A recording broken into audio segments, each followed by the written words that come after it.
তাকুলুল মুনাফিক আওয়াল ফাসিক সাইয়্যিদ। আল্লাহ রাসূলের এটা সুনান আবু দাউদের হাদিস, বুখারীর আদবুল মুফরাদের হাদিস। তোমরা কোন মুনাফিক এবং ফাসিককে নেতা বলো না। আপনারা নেতা বলেন যে অমুক নেতার চরিত্র ফুলের মতো পবিত্র। এই নেতা শব্দ ফাসিককে বলা হারাম, মুনাফিককে বলা হারাম। ফাসিককে যে বেনামাজি, যে দাড়িস আছে, টাকনুর নিচে কাপড় পরে, মানুষের গিবত গিল্লা করে, আল্লাহর ধর্মের বিরোধিতা করে, এই লোকগুলো বাহ্যিক ভাবে একটু ধর্মকর্ম দেখায়, এরা মুনাফিক, এরা ফাসিক। এই ফাসিককে রাসূল বলেছেন লা তাকুলু, তোমরা বলো না লিল মুনাফিক, কোন মুনাফিককে আওয়াল ফাসিক, অথবা কোন ফাসিককে সাইয়্যিদ, নেতা। তোমরা কোন ফাসিককে মুনাফিককে নেতা বলো না। আপনি খবরদার কোন জাগতিক সেকুলার দলকে নেতা বলবেন না, ভাই বলবেন। নেতা বলা কবিরা গুনাহ ফাসিককে। ফাসিককে নেতা বললে আল্লাহ রাসূল বললেন তোমার রব তোমার প্রতি অসন্তুষ্ট হবেন। কেন? এটা ওয়াসফুন আজিম, সম্মানিত একটা গুণ।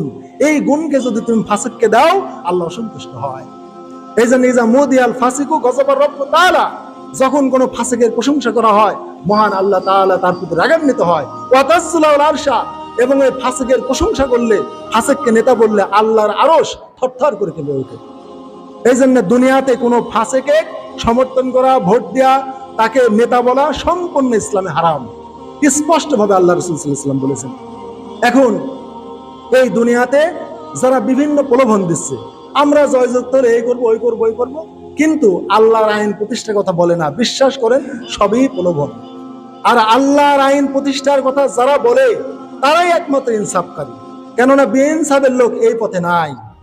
যারা আল্লাহর দিন কায়েমের জন্য রাষ্ট্রে দাঁড়াইছে, রাষ্ট্রের নেতৃত্ব নিতে চাচ্ছে, হয় কোনো মাদ্রাসার প্রভাষক, না হলে সহকারী অধ্যাপক, না হলে কোনো এমবিবিএস ডাক্তার, এরকম কোনো না কোনো পদে ন্যূনতম মাসিক 30 বা 40,000 টাকা একটা ইনকামের পদ ওদের আছে, যারা এই ন্যায় ইনসাফের পক্ষে কথা বলছে। আর যারা বেইনসাফের কথা বলছে, দেখেন ওরা কেউ উকিলগিরি করে খায়, কেউ মনে করেন যে হকারগিরি করে খায়, কেউ মানুষের কেস কাবারি চলাইয়া বিভিন্ন ভাবে মানে করে খায়। ওদের কোনো ইনকাম হচ্ছে মানুষদেরকে দিয়ে, যে আমরা শুধু মানুষের ক্ষমতায় গিয়ে কেস কাবারি দিয়ে মানুষের ফাঁদে ফেলে টাকা ইনকাম করি, বিরোধী দলকে ফাঁদাইয়া তাদেরকে ফাঁসাইয়া ইনকাম করি। এইরকম চিন্তা চেতনা যাদের, তারা সত্যি ফাসিক, সত্যি মুনাফিক। এখন হাজিরিন, আমি আপনাদেরকে আমার মতামত জানিয়ে দিলাম। এখন আমি আমার কথা বলি। আমি যে জায়গায় থাকি, দেখলাম একটা প্রার্থী আমার সামনেই নামলো, মুখ ভরা, মুখে দাড়ি, আসরের ওয়াক্ত, একামত হয়ে গেছে, ইমাম আল্লাহু আকবার বলেছে, দাঁড়িয়ে গেছে। আমিও তাকবীরে তাহরিমা পাইনি, উনিও পাইনি। উনি কোনো দলের কর্মীদের সাথে মুসাফা কোনো কিছু না করে ডাইরেক্ট আল্লাহর ঘরে চলে গেলেন। গিয়ে আমি চিন্তা করলাম, দেখি তো এই লোকটা বলে আলেম, এই লোকটা বলে ইনসাফের প্রতীকলি দাঁড়াইছে, দেখি তো কেমন কোরআন সুন্নাহ জানে। ইমাম সাহেব সাজদায় চলে গেছে। আর আল্লাহ রাসূল সাল্লাল্লাহু আলাইহি ওয়াসাল্লাম বলেছেন যে ইমামকে যে অবস্থায় পাবে সেই অবস্থায় তোমরা ধরবে। আমি চিন্তা করলাম যে আমিও তো সাজদায় যাব, কিন্তু এই লোকটা দেখি তো মাসালাটা জানে কিনা। দেখলাম উনি আমার আগেই সাজদায় চলে গেলেন। আমি মনে করলাম যাক, লোকটা ন্যায় ইনসাফ জানে। আমি তাকে নামাজে দেখলাম, মুখ ভরা দাড়ি দেখলাম। তারপরে নামাজের পর ইমামের সালাম ফেরানো হয়ে গেল, উনি এক রাকাত আদায় করে নিলেন, আমিও নিলাম। আমার দেখা কথা বলছি, তারপর আপনারা রায় দিবেন। নামাজের পর 5-7 মিনিট মাসনুন জিকিরগুলো পাঠ করলো। আমি তার আগে উঠে গেলাম, মনে করলাম লোকটার সাথে একটু মুসাফা করি। করলাম না, মুসাফা করবো না, আমি ফাঁকেই থাকি, আমি আলাদা এলাকার মানুষ, আলাদাই থাকি। উনি বাহিরে গিয়ে মানুষের সাথে সুন্দরভাবে পরামর্শ করে চলে গেলেন। তার একটা অনুষ্ঠানে আমি গিয়েছি, কারো কোনো বিপদ শোনেনি, কারো বিরুদ্ধে কোনো কথা বলতে শোনেনি। এখন এই হচ্ছে একটা লোক। বিপরীতে এইটা হচ্ছে শনিবারের কথা ধরেন, রবিবারের দিনই ফরিদপুর থেকে প্রশিক্ষণ দিয়ে আসতেছি, আমার বাসার পাশেই মিটিং হচ্ছে।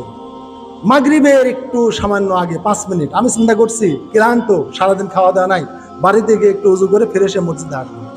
আমার কানে আসছে একটা গিবত, হরিণের বাচ্চা কি হরিণ, মহিষের বাচ্চা কি মহিষ, গাধার বাচ্চা কি গাধা, রাজাকারের বাচ্চা কি, জনগণ বলতেছে রাজাকার। তখন উনি বলতেছে আমি কিন্তু রাজাকার বলিনি, আপনারাই বলেছেন। আমি বললাম আল্লাহ, আমার কান যদি এই টাইমে ঠাসা হতো, আমি কি গিবত শুনলাম। চলে গেলাম, আসলাম, পুলিশের ব্যারিকেড, মাগরিবের নামাজে যাইতে আমার কষ্ট হচ্ছে। এই নেতাকে দেখলাম এই গিল্লা গিবত করে মঞ্চ থেকে নেমে চলে গেল। মসজিদ মুসল্লি নাই, 20 কাতারের মতো লোক আসবে, সেখানে 5-6 কাতার। একটা লোককে আমি মসজিদে তাদের দলের বা সেই নেতাকে দেখলাম না। মুখে কোনো দাড়ি নাই, ফাসেক, বেনামাজি।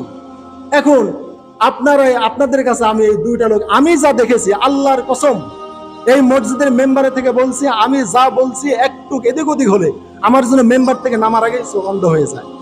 এখন এই দুই লোককে আমি আমার চাক্ষুষ এই দুই চোখ দিয়ে দুই রকম দেখলাম। একজনকে নামাজি দেখলাম, একজনকে বেনামাজি দেখলাম। একজনের মুখে দাড়ি দেখলাম, একজনের মুখে দাড়ি দেখলাম না। একজনের জনসভায় গিয়ে আমি কোনো গিল্লা গিবত শুনলাম না, আরেকজনের মুখে গিল্লা গিবত শুনলাম। এখন আপনারা বলেন হুজুর, আমি কাকে ভোট দেবো বলেন?